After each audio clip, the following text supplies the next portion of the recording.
السلام علیکم ورحمۃ اللہ تعالی وبرکاتہ۔ نحمده ونصلي ونسلم على رسوله الكريم اما بعد فاعوذ بالله من الشيطان الرجيم بسم الله الرحمن الرحيم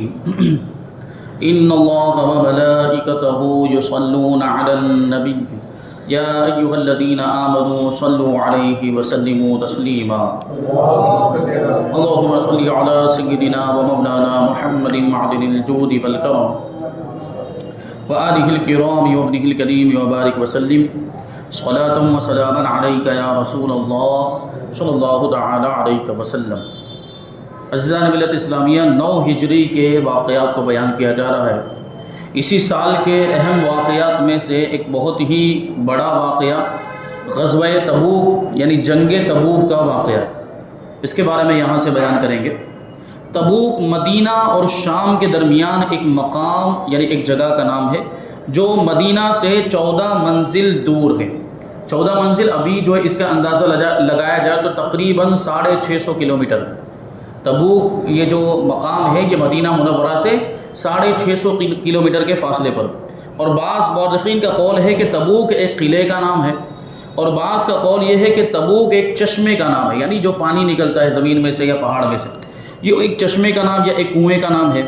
ممکن ہے کہ یہ سب باتیں موجود ہو، یعنی وہاں پر کوئی چشمہ بھی ہو اور وہاں پہ ہو سکتا ہے کہ کوئی قلعہ بھی موجود ہو، اور سب کو ملا کر اس جگہ کا نام تبوک رکھ دیا گیا ہو۔ یہ غزوہ سخت قحط کے دنوں میں ہوا، یعنی مکہ مکرمہ مدینہ منورہ کے اندر، کیونکہ حضور پاک صلی اللہ علیہ وسلم ہجرت کر کے مدینہ منورہ میں موجود، ہجرت کا 9واں سال تھا، تو مدینہ منورہ کے اندر جو ہے کہ قحط کا یہ زمانہ تھا، بارش نہیں ہو رہی تھی، جس کی وجہ سے سخت تکلیفوں کا سامنا تھا، اور طویل سفر 650 کلومیٹر کا سفر، ہوا گرمی کا موسم، سواریاں کم تھی، کھانے پینے کی تکلیف، اور لشکر کی تعداد بہت زیادہ۔ اس لیے اس غزوے میں مسلمانوں کو بڑی تنگی اور تنگ دستی کا سامنا کرنا پڑا۔ یہی وجہ ہے کہ اس غزوے کو جیش العسرہ یعنی تنگ دستی کا لشکر بھی کہتے ہیں۔ اور چونکہ منافقوں کو اس غزوے میں بڑی شرمندگی اور شرمساری اٹھانی پڑی تھی، اس وجہ سے اس کا ایک نام غزوہ فاضحہ یعنی رسوا کرنے والا غزوہ بھی ہے، کیونکہ منافقین کا جو نفاق تھا وہ اس میں ظاہر ہو گیا تھا۔ اس پر تمام مورخین کا اتفاق ہے کہ اس غزوے کے لیے حضور صلی اللہ علیہ وسلم ماہ رجب ہجری 9 میں جمعرات کے دن روانہ ہوئے۔ یہ جو غزوہ کا جو لفظ آ رہا ہے بار بار، تو لفظ غزوہ کے بارے میں آپ سب سے پہلے اس کا مطلب اور اس کا مفہوم سماعت کر لیں۔ غزوہ تبوک اور غزوہ احد، غزوہ بدر، یہ سب ہم سنتے رہتے ہیں الفاظ۔ تو غزوے کا مطلب یہ ہوتا ہے کہ وہ جنگ جس میں رسول پاک صلی اللہ علیہ وسلم نے خود شرکت فرمائی ہو، اس کو غزوہ کہا جاتا ہے۔ تو عرب کا غسانی خاندان جو قیصر روم کے زیر اثر ملک شام پر حکومت کرتا تھا، یعنی یہ خاندان تو رہنے والا یہ عرب کا تھا، لیکن اس پر حکومت کرتا تھا روم کا بادشاہ۔ روم کا جو بادشاہ ہوتا اس کا لقب قیصر ہوا کرتا، جو حضور کے زمانے میں جو قیصر تھا، یہ غسانی خاندان ان کے زیر اثر تھا۔ چونکہ وہ عیسائی تھا، یعنی یہ پورا خاندان جو ہے وہ عیسائی تھا، اس لیے قیصر روم نے اس کو اپنا اعلی کار بنا کر مدینہ پر فوج کشی کا عزم کر لیا۔ یعنی یہ جو غسانی خاندان تھا اس کو اپنے ساتھ ملا کر مدینہ منورہ پر حملہ کرنے کا پلان بنایا۔ چنانچہ ملک شام کے جو سوداگر روغن زیتون بیچنے مدینہ آیا کرتے تھے، انہوں نے خبر دی کہ قیصر روم کی حکومت نے ملک شام میں بہت بڑی فوج جمع کر لی ہے، اور اس فوج میں رومیوں کے علاوہ قبائل لخم و جذام اور غسان کے تمام عرب بھی شامل ہیں۔ ان خبروں کا تمام عرب میں ہر طرف چرچا تھا، اور رومیوں کی اسلام دشمنی کوئی ڈھکی چھپی بات نہیں تھی، اس لیے ان خبروں کو غلط سمجھ کر نظر انداز کر دینے کی بھی کوئی وجہ نہیں تھی۔ اس لیے حضور اکرم صلی اللہ علیہ وسلم نے بھی فوج کو تیاری کرنے کا حکم دے دیا۔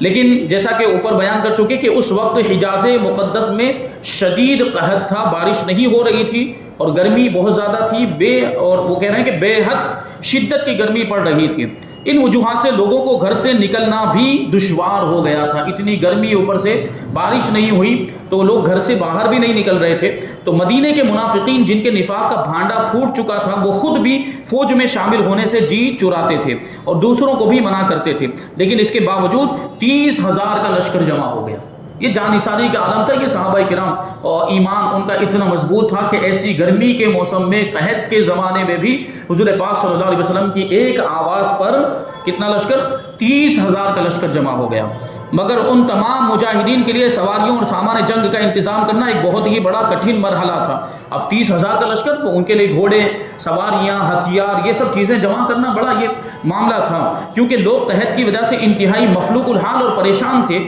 اس لیے حضور صلی اللہ علیہ وسلم نے تمام قبائل عرب سے فوجیں اور مالی امداد طلب کی۔ اس طرح اسلام میں کسی کار خیر کے لیے چندہ کرنے کی سنت قائم ہوئی کہ یہ غزوہ تبوک ہی کا موقع تھا جب نبی کریم صلی اللہ علیہ وسلم نے جنگ کے لیے، مجاہدین کے لیے اور مجاہدین کے ساز و سامان اور جنگ کے ساز و سامان کے لیے، جنگ کی تیاری کے لیے چندہ کیا تھا۔ عام اعلان فرمایا تھا کہ کون ہے جو جیش اسرت کو تیار کرے، اس کے لیے سامان مہیا کرے، ہتھیار اور سواریاں وغیرہ مہیا کرے۔ تو چندہ کرنے کی جو سنت، دینی کام کے لیے، نیک کام کے لیے چندہ کرنا، یہ رسول پاک صلی اللہ علیہ وسلم کی سنت ہے۔ تو یہ کوئی عار اور کوئی عیب کی بات نہیں ہے، چندہ کرنا، دینی کام کے لیے چندہ کرنا یہ کوئی شرم کی بات نہیں ہے۔ حضرت ابوبکر صدیق رضی اللہ تعالیٰ عنہ نے اپنا سارا مال اور گھر کا تمام اثاثہ یعنی ساز و سامان، یہاں تک کہ بدن کے کپڑے بھی لا کر بارگاہ نبوت میں پیش کر دیے، اور حضرت عمر فاروق رضی اللہ تعالیٰ عنہ نے اپنا آدھا مال اس چندے میں دے دیا۔ منقول ہے کہ حضرت عمر رضی اللہ تعالیٰ عنہ جب اپنا نصف مال یعنی آدھا مال لے کر بارگاہ اقدس میں چلے تو اپنے دل میں یہ خیال کر کے چلے تھے کہ آج میں حضرت ابوبکر صدیق رضی اللہ تعالیٰ عنہ سے سبقت لے جاؤں گا، یعنی اس نیک کام میں ان سے آگے بڑھ جاؤں گا، کیونکہ اس دن کا کاشانہ فاروق میں اتفاق سے بہت زیادہ مال موجود تھا۔ حضور اقدس صلی اللہ علیہ وسلم نے حضرت عمر فاروق رضی اللہ تعالیٰ عنہ سے دریافت کیا کہ اے عمر، تم کتنا مال یہاں لے کر آئے اور کتنا مال گھر پر چھوڑا ہے؟ تو عرض کیا یا رسول اللہ صلی اللہ تعالیٰ علیہ وسلم، آدھا مال حاضر خدمت ہے اور آدھا مال اہل و عیال کے لیے گھر میں چھوڑ دیا ہے۔ اور جب یہی سوال اپنے یار غار حضرت صدیق اکبر رضی اللہ تعالیٰ عنہ سے کیا تو انہوں نے عرض کیا ادخرت اللہ و رسولہ، کہ میں نے اللہ اور اس کے رسول کو اپنے گھر میں ذخیرہ بنا کر چھوڑا ہے۔ آپ نے ارشاد فرمایا کہ ما بینکما وما بینا کلیمتکما، کہ تم دونوں میں اتنا ہی فرق ہے، یعنی فاروق اعظم اور صدیق اکبر سے حضور نے ارشاد فرمایا کہ تم دونوں میں اتنا ہی فرق ہے جتنا تم دونوں کے کلاموں میں فرق ہے۔ یعنی حضرت ابوبکر صدیق نے پورے مال کو پیش کر دیا تھا اور فاروق اعظم نے آدھا مال پیش کیا تھا۔ اس سے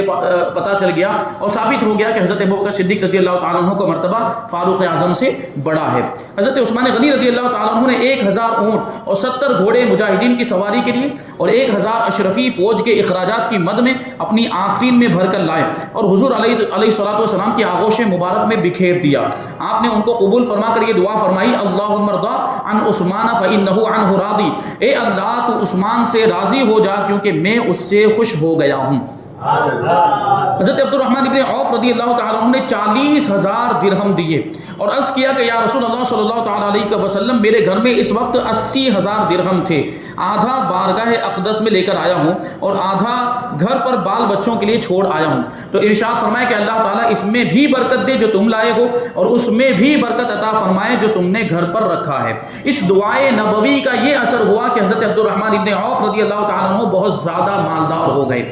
اسی طرح تمام انصار و مہاجرین نے حسب توفیق اپنی طاقت کے مطابق اس چندے میں حصہ لیا۔ عورتوں نے اپنے زیورات اتار کر بارگاہ نبوت میں پیش کرنے کی سعادت حاصل کی۔ حضرت عاصم بن عدی انصاری رضی اللہ تعالیٰ عنہ نے کئی من کھجوریں دی اور حضرت ابو عقیل انصاری رضی اللہ تعالیٰ عنہ جو بہت ہی مفلس یعنی بہت ہی غریب تھے، فقط 1 سا کھجور لے کر حاضر خدمت ہوئے۔ 1 سا یعنی یہ 4 کلو کے آس پاس کھجوریں، مطلب اتنی مختصر سی 4 کلو کھجور، اب اتنا سارا ساز و سامان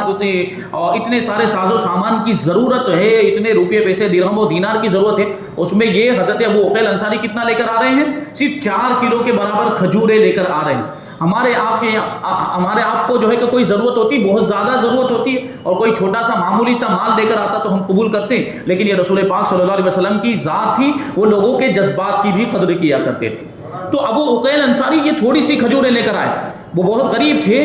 اور گزارش کی کہ یا رسول اللہ صلی اللہ تعالیٰ علیہ وسلم، میں نے دن بھر پانی بھر کے مزدوری کی تو 2 سا کھجوریں مجھے ملی، یعنی 8 کلو کے آس پاس مجھے کھجوریں ملی ہیں اور مجھے یہ مزدوری میں ملی ہے۔ 1 سا اہل و عیال کو دے دی ہے اور 1 سا حاضر خدمت ہے۔ حضور رحمت عالم صلی اللہ علیہ وسلم کا قلب نازک اپنے ایک مفلس یعنی غریب جان نثار کے اس نذرانہ خلوص سے بے حد متاثر ہوا اور آپ نے اس کھجور کو تمام مالوں کے اوپر رکھ دیا۔ اب لوگ سونا چاندی بھی لے کر آئے تھے، درہم و دینار بھی لے کر آئے تھے، ہتھیار، تلواریں، ڈھال، وہ سب کچھ لے کر آئے تھے، لیکن حضور پاک صلی اللہ علیہ وسلم نے ان کے جذبے کو دیکھا کہ پورا دن کہ حضور کی بارگاہ میں کچھ پیش کر سکیں اس کے لیے پورا دن انہوں نے مزدوری کی، پورا دن پانی بھرتے رہے، محنت کرتے رہے، اور اس میں جو کھجوریں ملی اس میں سے آدھی لے کر وہ حضور پاک کی خدمت میں آئے اور حضور کے قدموں میں پیش کی، تو حضور نے ان کے جذبے کی قدر کرتے ہوئے ان کھجوروں کو ان کے جذبے کی وجہ سے سارے مالوں کے اوپر رکھ دیا، اور اس سے جو ہے کہ لوگوں کی ان کی بھی حوصلہ افزائی ہوئی اور لوگوں کو بھی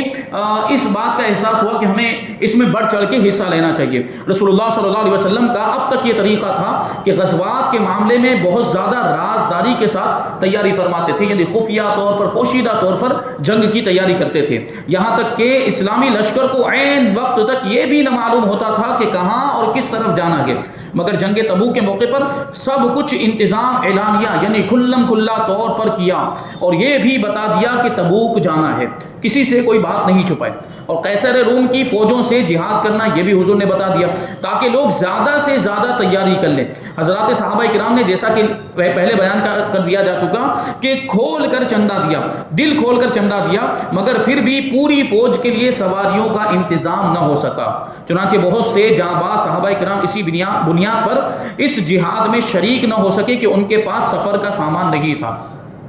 یہ لوگ بارگاہ رسالت میں سواری طلب کرنے کے لیے حاضر ہوئے کہ ہمیں کوئی سواری کا جانور دے دیا جائے تاکہ ہم بھی اس جنگ میں شریک ہو جائیں، مگر جب رسول اللہ صلی اللہ علیہ وسلم نے فرمایا کہ میرے پاس سواری نہیں ہے، تو یہ لوگ اپنی بے سر و سامانی پر اس طرح بل بلا کر روئے کہ حضور رحمت عالم صلی اللہ علیہ وسلم کو ان کی آہوزاری اور بے قراری پر رحم آ گیا، چنانچہ قرآن مجید گواہ ہے، اس پر یہ آیت کریمہ نازل ہوئی وَلَا عَلَى الَّذِينَ إِذَا مَا أَتَوْكَ لِتَحْمِلَهُمْ قُلْتَ لَا أَجِدُوا مَا أَحْمِلُكُمْ عَلَيْهِ تَوَلَّوْا وَأَعْيُنُهُمْ تفيض من الدمع حزنا الا يجدوا ما ينفقون، اور نہ ان لوگوں پر کچھ حرج ہے کہ جب وہ اے رسول آپ کے پاس آئے کہ ہم کو سواری دیجئے، اور آپ نے کہا کہ میرے پاس کوئی چیز نہیں ہے جس پر تمہیں سوار کروں، تو وہ واپس ہو گئے اور ان کی آنکھوں سے آنسو جاری تھے، وہ افسوس کر رہے تھے کہ ہمارے پاس خرچ کرنے کے لیے کوئی ساز و سامان نہیں ہے۔ یہ صحابہ کرام کا جذبہ تھا، اتنی غریبی تھی، اس کے باوجود وہ جنگ میں شریک ہونا چاہ رہے تھے اور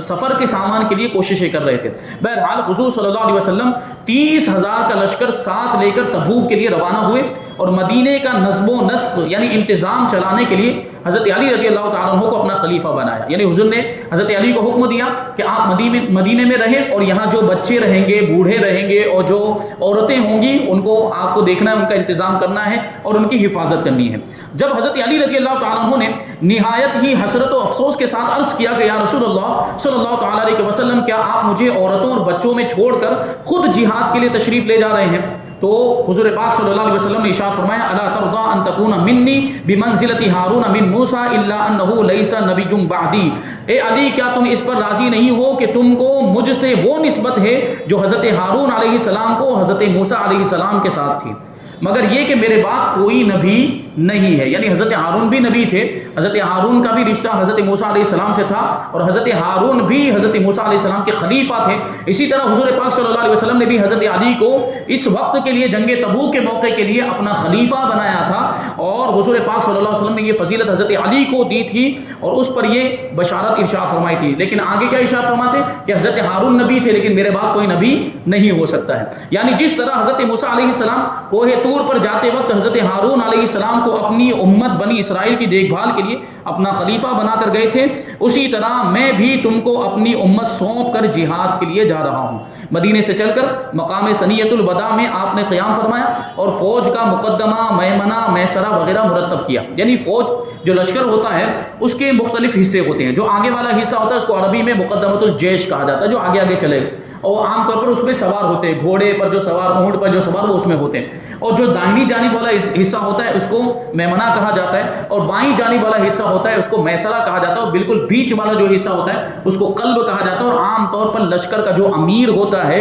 وہ قلب میں رہتا ہے تاکہ اس کی حفاظت ہو سکے، وہ محفوظ رہے۔ حضور پاک صلی اللہ علیہ وسلم وہیں پہ تشریف فرما ہوتے تھے، تو یہ مرتب کیا، پھر وہاں سے کوچ کیا، یعنی آگے بڑھے۔ منافقین قسم قسم کے جھوٹے عذر اور بہانے بنا کر رہ گئے، اور مخلص مسلمانوں میں سے بھی چند حضرات رہ گئے، ان میں یہ حضرات تھے حضرت کعب بن مالک، ہلال بن امیہ، مرارہ بن ربیع، ابو خیثمہ، ابو ذر غفاری رضی اللہ تعالیٰ عنہم۔ ان میں سے ابو خیثمہ اور ابو ذر غفاری رضی اللہ تعالیٰ عنہما تو بعد میں جا کر شریک جہاد ہو گئے، لیکن پہلے والے تین حضرت کعب بن مالک، ہلال بن امیہ اور مرارہ بن ربیع یہ جہاد میں شریک نہیں ہوئے۔ حضرت ابو ذر غفاری رضی اللہ تعالیٰ عنہ کے پیچھے رہ جانے کا سبب یہ ہوا کہ ان کا گھوڑا بہت ہی کمزور اور تھکا ہوا تھا. انہوں نے اس کو چند دنوں چارہ کھلایا تاکہ وہ چنگا ہو جائے اور اس میں طاقت آ جائے، لیکن جب روانہ ہوئے تو وہ پھر راستے میں تھک گیا. مجبوراً وہ اپنا سامان اپنی پیٹھ پر لاد کر چل پڑے اور اسلامی لشکر میں شامل ہو گئے. یہ بھی جذبہ تھا، اتنا سارا سامان اٹھا کر لے کر جانا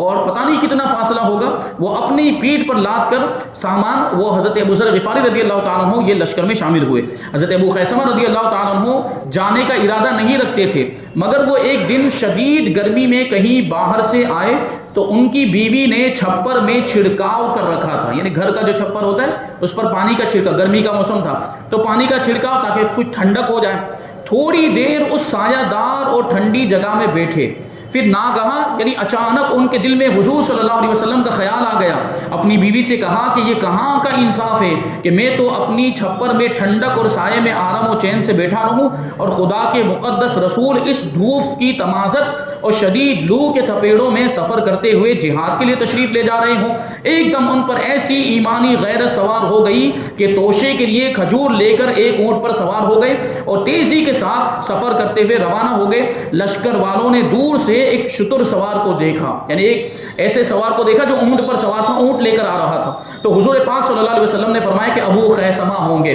یعنی دور ہی سے حضور نے پہچان لیا کہ ابو خیثمہ ہوں گے. اس طرح یہ بھی لشکر اسلام میں شامل ہو گئے اور مسلمانوں کے ساتھ مل کر انہوں نے بھی جنگ کی. راستے میں قوم عاد اور سمود کی وہ بستیاں ملی جو قہر الہی کے عذابوں سے الٹ پلٹ کر دی گئی تھی. جو اگلی قومیں تھیں، اگلی امتیں، ان پر عذاب نازل ہوا اور عذاب نازل ہونے کی وجہ سے ان بستیوں کو پلٹ دیا گیا تھا. آپ نے حکم دیا کہ یہ وہ جگہیں ہیں جہاں خدا کا عذاب نازل ہو چکا ہے، اس لیے کوئی شخص یہاں قیام نہ کرے، یعنی یہاں نہ رکے، بلکہ نہایت تیزی کے ساتھ سب لوگ یہاں سے سفر کر کے ان عذاب کی وادیوں سے جلد باہر نکل جائیں اور کوئی یہاں کا پانی نہ پیے اور نہ کسی کام میں لائے.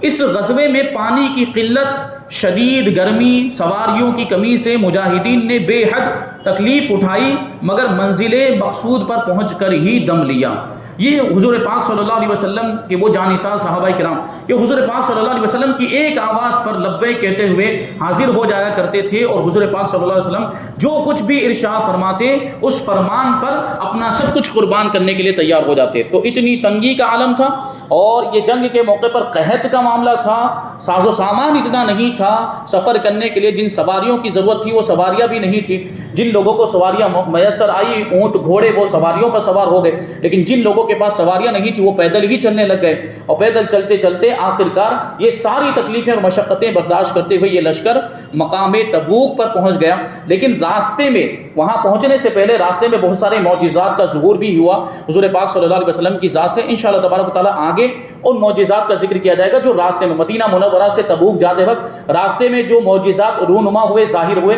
انشاءاللہ تبارک و تعالیٰ ان کو آئندہ درس میں بیان کیا جائے گا. اللہ تبارک و تعالیٰ کی بارگاہ میں دعا ہے کہ صحابہ کرام جیسا جذبہ ہم سب کو بھی عطا فرمائے، حضور پاک صلی اللہ علیہ وسلم سے سچی پکی محبت کرنے کی توفیق عطا فرمائے اور اسلام کے لیے اپنا سب کچھ قربان کرنے کی توفیق عطا فرمائے. وما علینا الا البلاغ.